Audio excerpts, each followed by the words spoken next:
আমি কি পচা পণ্য? অ্যাডভার্টাইজ করে করে বাজারে বিক্রি করা। সন্তানই জন্ম দাও নাই, সন্তানের বাবা হতে চাও কেন? জামাত হচ্ছে লাউ গাছ আর কুমড়া গাছ। জামাতের মধ্যে খুঁজে খুঁজে দেখবেন কোটি কোটি মুক্তিযোদ্ধা আছে। কি আছে? কি না, একটাও খুঁজে পাওয়া যাবে না।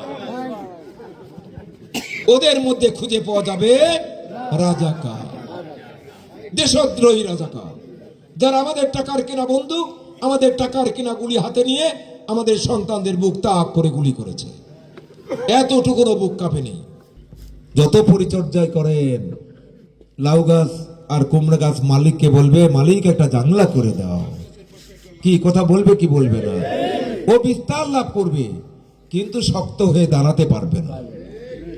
জামাত হচ্ছে লাউ গাছ আর কুমড়া গাছ। আওয়ামী লীগের সঙ্গে হাত মিলিয়ে হয় সংসদে যাবে, আর না হলে বিএনপির সঙ্গে হাত মিলিয়ে সংসদে যেতে হবে।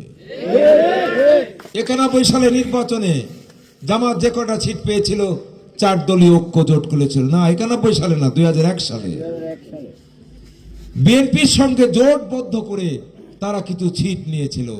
ওরা যদি একা একা নির্বাচন করে তাহলে 2-1টা আসন পেতে পারে, 2-1টা আসন পেতে পারে, কিন্তু সরকার গঠন করতে পারবে না। শতভাগ গ্যারান্টি, আমি চ্যালেঞ্জ করে বলতে পারি। ওরা লাউ গাছ আর কুমড়া গাছ লত্রায় লত্রায় 100 হাত 200 হাত যেতে পারবে, কিন্তু মাথা উঁচু করে দাঁড়াতে পারবে।